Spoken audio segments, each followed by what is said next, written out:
और अब बात करते हैं मध्य प्रदेश में कोरोना के बढ़ते संक्रमण की। मध्य प्रदेश में बढ़ते कोरोना संक्रमण पर सीएम शिवराज सिंह चौहान ने समीक्षा बैठक ली, जिसमें महाराष्ट्र से यात्री बसों का आवागमन 20 मार्च तक बंद करने का फैसला लिया गया। सीएम ने कोरोना नियंत्रण के लिए जरूरी दिशा निर्देश जारी कर दिए हैं। सीएम ने निर्देश देते हुए कहा कि आर्थिक गतिविधियों पर रोक नहीं लगाई जा सकती। व्यापार और रोजगार में कोरोना गाइडलाइंस का सख्ती से पालन हो। कोरोना पर काबू पाना प्रदेश में गुड गवर्नेंस की एक और परीक्षा है। बिना डरे और घबराए कोरोना को हराना है। ग्वालियर, जबलपुर समेत 10 जिलों में रात 10 बजे तक ही बाजार खुलेंगे। सीएम ने कहा कि हर दिन 5 लाख टीकाकरण करने की स्थिति में प्रदेश को लाना है। बता दें कि कोरोना को लेकर जो समीक्षा बैठक हुई, उसमें सीएम के साथ वीडियो कॉन्फ्रेंसिंग में सभी कमिश्नर, कलेक्टर और मेडिकल कॉलेज के डीन मौजूद रहे। इसके अलावा स्वास्थ्य मंत्री प्रभुराम चौधरी, मुख्य सचिव इकबाल बैस, अपर मुख्य सचिव स्वास्थ्य मोहम्मद सुलेमान और डीजीपी विवेक जौहरी भी मौजूद रहे। ज्यादा जानकारी के साथ जी मीडिया संवाददाता राहुल हमारे साथ जुड़े हुए हैं।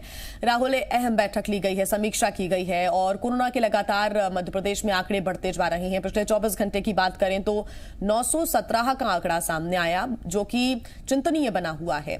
अब ऐसे में सरकार सख्ती के साथ इससे निपटने के मूड में नजर आ रही है और बड़े लक्ष्य, बड़े टारगेट सेट किए गए हैं।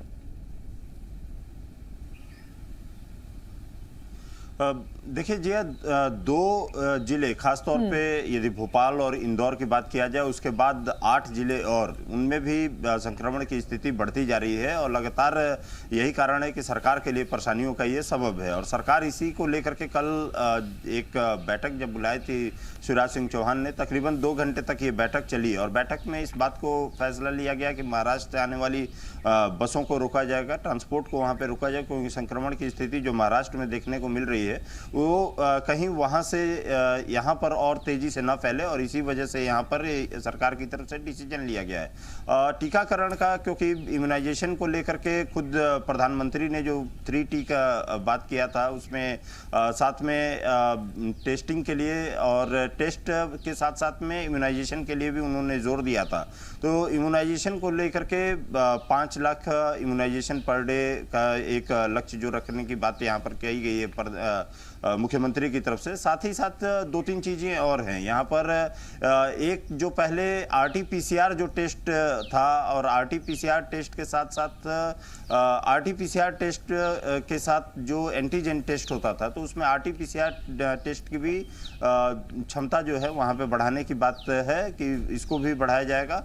और उसके अलावा जो तमाम पाबंदियां यदि देखा जाए तो जैसे दुकानों को लेकर के पाबंदियां हैं कि जो कमर्शियल दुकान हैं उनमें घेरे बनाने हैं, उनमें सोशल डिस्टेंसिंग मेंटेन करना है, उनमें रस्सियों को बांधना होगा, जो दुकानदार हैं उनको रस्सियों को बांधना होगा। मास्क लोगों को लगाना अनिवार्य होगा, वो चाहे वो पब्लिक ट्रांसपोर्ट में चल रहे हों या रोड पे चल रहे हैं। यदि नहीं चल रहे हैं तो उनको वहाँ पर किसी भी उनको रोका जाएगा और रोक करके टोका जाएगा उन्हें, और यदि नहीं तब मानते हैं तो उनको कहीं सीधे तौर पे चालान सरकार के द्वारा किया जाएगा। आर्थिक गतिविधियों को सरकार रोकना नहीं चाहती है, लॉकडाउन नहीं लगाना चाहती है, क्योंकि पहले ही मुख्यमंत्री ने साफ से तौर पे कहा था कि पैनिक किसी भी तरीके से नहीं करने देना चाहते हैं, किसी भी तरीके से पैनिक न हो, और इसकी पूरी तरीके से सरकार कोशिश कर रही है। और लॉकडाउन आखिरी मेजर्स होते हैं कि लॉकडाउन लगाने का, लेकिन इसके लिए सरकार जो है नाइट कर्फ्यू को लगाया है। नाइट कर्फ्यू को सख्ती से लागू किया जाए, जिसमें कि 10 बजे से 6 बजे तक जो कॉमर्शियल एक्टिविटी है उनको बंद किया जाए। उसके साथ साथ में आम जन जो रास्ते पे जाते हैं, 2 जिलों की ये चीज़ है कि आम जन जो जाते हैं उनको भी कहीं सीधे तौर पे बाहर निकलने के लिए अनुमति नहीं है, लेकिन यदि कोई मेडिकल इमरजेंसी है तो वो निकल सकता है। लेकिन 8 जिलों में ये चीज़, उसमें जो कॉमर्शियल एक्टिविटी है 8 जिलों में, उसमें 10 बजे से 6 बजे तक जो कॉमर्शियल, बिल्कुल लगातार लोगों से भी ये अपील की जा रही है कि वो तमाम गाइडलाइंस का पालन करें, क्योंकि अगर वो गाइडलाइंस का पालन नहीं करेंगे तो ऐसे ही संक्रमण के जो आंकड़े हैं वो बढ़ते जाएंगे और ना चाहते हुए भी सरकार को एक बार फिर लॉकडाउन की जो स्थिति है उसमें जाना होगा। हालांकि सरकार अभी ये चाहती है कि हालातों को अभी संभाल लिया जाए और संक्रमण का दर ऐसे ना बढ़े, उस पर रोकथाम लगे। इसी वजह से बड़े निर्देश यहां पर दिए गए हैं, निर्णय लिए गए हैं। बहुत धन्यवाद राहुल आपका तमाम जानकारी के लिए। तो मध्य प्रदेश में कोरोना के मामले दिन ब दिन बढ़ते जा रहे हैं।